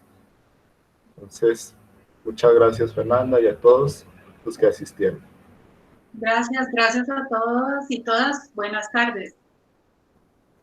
Chao, muchas gracias. Chao, Gracias, cuídense. muchas gracias. Hasta luego. Chao.